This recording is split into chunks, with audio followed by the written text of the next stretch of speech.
নমস্কার, দেখছেন রিপাবলিক বাংলা। আপনাদের সঙ্গে রয়েছে আমি মধুকল্পিতা। এই মুহূর্তে আমি রয়েছি কোচবিহার থেকে, যে কোচবিহারে আর কিছুক্ষণের মধ্যে, আর কয়েকদিনের মধ্যেই ভোটের লাইনে দাঁড়াতে চলেছেন কোচবিহারের বাসিন্দারা। কিন্তু তার আগেই উত্তপ্ত হয়ে উঠল কোচবিহারের দিনহাটা। একবার ছবিটা দেখাই আপনাদেরকে। প্রচারের শেষ দিনে উত্তপ্ত হয়ে উঠল দিনহাটা ভেটাগুড়ি বাজারে। সেখানে তৃণমূলের গাড়ি ভাঙচুরের অভিযোগ। আরো একবার জানাবো আপনাদেরকে, ভেটাগুড়ি বাজার, সেখানে তৃণমূলের গাড়ি ভাঙচুরের একটা অভিযোগ উঠে আসছে। তৃণমূলের অভিযোগ, বিজেপির বিরুদ্ধে 2 তৃণমূল কর্মী জখম, এমনটাই কিন্তু অভিযোগ উঠে আসছে। প্রতিবাদে দিনহাটা থানা ঘেরাও করবে তৃণমূল, এমনটাই তৃণমূলের পক্ষ থেকে জানানো হয়েছে।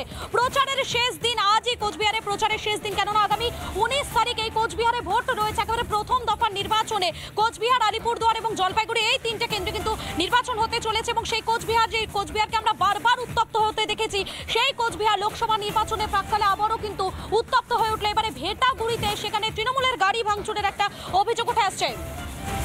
এবং এই ঘটনায় একজন তৃণমূল কর্মী তিনি আহত হয়েছেন বলে জানা যাচ্ছেন, এবং শোনাবো আপনাদের তিনি ঠিক কি বলছেন, শুনুন একবার। বিজেপির কিছু দুষ্কৃতীরা প্রায় 400 জন পিছন থেকে আসে, হঠাৎ করে বাইক বাহিনী নিয়ে, এবং তীর ধনুক নিয়ে আসে, পিস্তল নিয়ে আসে, বোমা নিয়ে আসে, লোহার রড নিয়ে আসে। আমাদের পিছনে গাড়ি পায় ফাঁকা, সেই গাড়িতে আমাদের কর্মী ভাই ছিল, গাড়ি ভাঙচুর করে এবং তার মাথায় লোহার রড দিয়ে বাড়ি মারে, পায়ে আঘাত করে এবং আমাদের একটা বাইকের তীর দিয়ে আঘাত করে। আপনি কোন দলের হয়ে প্রচার করতে? আমরা তৃণমূল দলের। আমরা ভেটাগুড়ির প্রচার করতে প্রচারে যাই, তো পিছন থেকে কিছু বিজেপির দুষ্কৃতীরা হামলা করে আমাদেরকে। হামলা করে তো আমরা ওখান থেকে পুলিশ প্রশাসন আমাদেরকে আস্তে আস্তে সাইড করতে থাকে।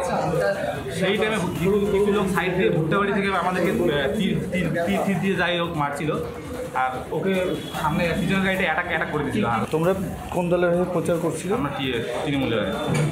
যারা মারলো ওটা বিজেপি।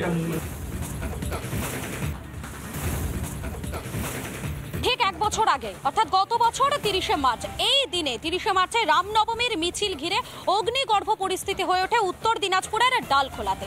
সেই ডালখোলায় অশান্তির ঘটনায় 162 জনের নামে এফআইআর দায়ের হয়। আর এপ্রিলে মামলার তদন্তভার যায় এনআইএর হাতে। এবং সেই বছর ঘুরে আজ আবারও একটা রামনবমী। এই রামনবমীতে কোনো উৎসবের দেখাটাই মিলল না উত্তর দিনাজপুরের এই ডালখোলাতে। এই উৎসবের দিনে আজও মন খারাপ ডালখোলার রাম ভক্ত যারা রয়েছেন তাদের।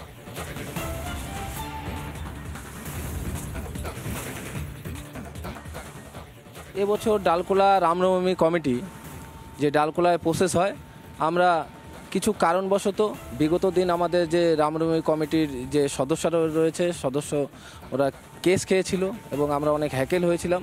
এগুলো বিভিন্ন দিক খেয়াল করে এই বছরও যা প্রশাসনের আমাদের গাইডলাইন ছিল, সেগুলো গাইডলাইন আমাদের সঠিক মনে হয়নি। যে এবছর আমাদের উপরে একটা হ্যাকেল হতে পারি, আমাদের উপরে বিভিন্ন কেস কামারি হতে পারে।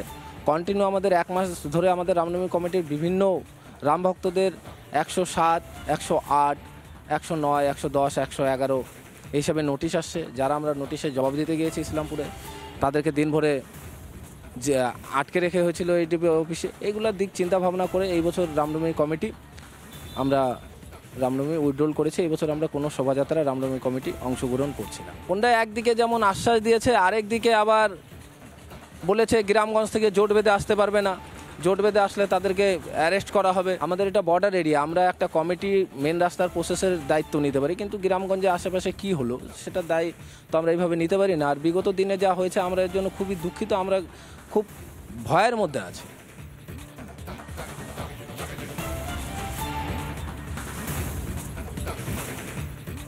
আপনাদের শোনালাম ডালখোলার যারা বাসিন্দারা রয়েছেন তারা ঠিক কি বলছেন, কেননা আজকের দিনে উৎসবের মেজাজটা ডালখোলাতে দেখা গেল না। এবং সেই ডালখোলাতেই পৌঁছে গিয়েছিলেন আমাদের প্রতিনিধি সুখেন্দু, পৌঁছে গিয়েছিলেন এবং সেখান থেকে ঠিক কি প্রতিবেদন তুলে ধরেছেন দেখাই একবার আপনাদের। গত বছর 30শে মার্চ রামনবমীর দিন কার্যত রণক্ষেত্রের চেহারা নিয়েছিল এই উত্তর দিনাজপুরের ডালখোলা। একাধিক অশান্তির ঘটনায় সেদিন পুলিশের খাতায় এফআইআর হয়েছিল 162 জনের নামে। এপ্রিল মাসেই 2023 সালের এপ্রিল মাসেই তদন্তভার যায় এনআইএর ওপর। বছর ঘুরে আবারও আজ রামনবমী, কিন্তু ডালখোলা রামনবমী উৎসব কমিটি তারা এবার রামনবমী উৎসব বয়কটের সিদ্ধান্ত নিয়েছে। এই মাঠেই রামের পুজো, শ্রীরামচন্দ্রের পুজো হতো এবং উৎসব একই সঙ্গে মিছিল বেরোতো, কিন্তু এবার সেই ডালখোলার এই মাঠ কার্যত খাঁ করছে এবং সেখানে তারা উৎসব এবার বয়কট করেছে। একাধিক সিদ্ধান্ত কারণে তারা বয়কট। গত বছরে যে অশান্তি হয়েছিল সেই অশান্তির ঘটনা ইতিমধ্যেই এনআইএর হাতে গ্রেপ্তার হয়েছে বেশ কয়েকজন। সুতরাং সেই সমস্ত ঘটনা পাশাপাশি পুলিশি প্রশাসনের বিরুদ্ধেও ক্ষোভ রয়েছে ডালখোলা রামনবমী উৎসব কমিটির। সব মিলিয়ে উৎসবের দিনে আজ মন খারাপ ডালখোলার রামনবমী উৎসব কমিটি উদযাপনে যারা সমস্ত সদস্যরা রয়েছেন এবং রাম ভক্তরা রয়েছেন তাদের জন্য। ভিডিও জার্নালিস্ট দেবব্রত বোসের সঙ্গে সুখেন্দু সরকার, রিপাবলিক বাংলা, ডালখোলা। রামনবমী নিয়েও রাজনীতি তৃণমূলের। রামনবমীর মিছিলে অস্ত্রের উপস্থিতি নিয়ে বিজেপিকে নিশানা তৃণমূল প্রার্থী সায়নী ঘোষের। প্রতীকী অস্ত্র শক্তির প্রতীক পাল্টা হাওড়ার বিজেপি প্রার্থী রথীন চক্রবর্তীর।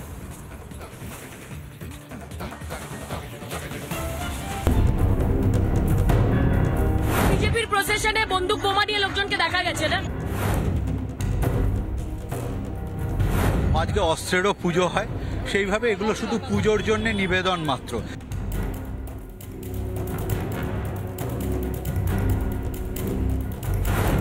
কারণ এর আগে তো বিজেপির প্রসেশনে বন্দুক বোমা দিয়ে লোকজনকে দেখা গেছে না। আমাদের বাংলায় ট্র্যাডিশন কোনোদিন ছিল না। আমরা ফুল দিয়ে, আবির দিয়ে, দুডুচি দিয়ে শোভাযাত্রা করি, আর বিজেপি বন্দুক দিয়ে, ত্রিশূল দিয়ে শোভাযাত্রা করে। মিছিল নিয়ে সমস্যা নেই, মিছিলে বন্দুক হলে সমস্যা। সমস্ত প্রতীকী চিহ্ন মাত্র, যেরকম মা দুর্গাকে পুজো করা হয়, আজকে অস্ত্রেরও পুজো হয়, সেইভাবে এগুলো শুধু পুজোর জন্য নিবেদন মাত্র। যেরকম অন্যান্য সম্প্রদায়ের ক্ষেত্রেও এই জিনিসগুলো প্রতীকী হিসেবে ব্যবহার হয়, সেইখানে এটা পিসফুলেতে আমরা শান্তিতে বিশ্বাস করি। এটা এই অস্ত্র পুজোর মাধ্যমে মানুষের আত্মশক্তির বিকাশ হোক, এই প্রার্থনা পুরুষোত্তম শ্রীরামচন্দ্রের পায়।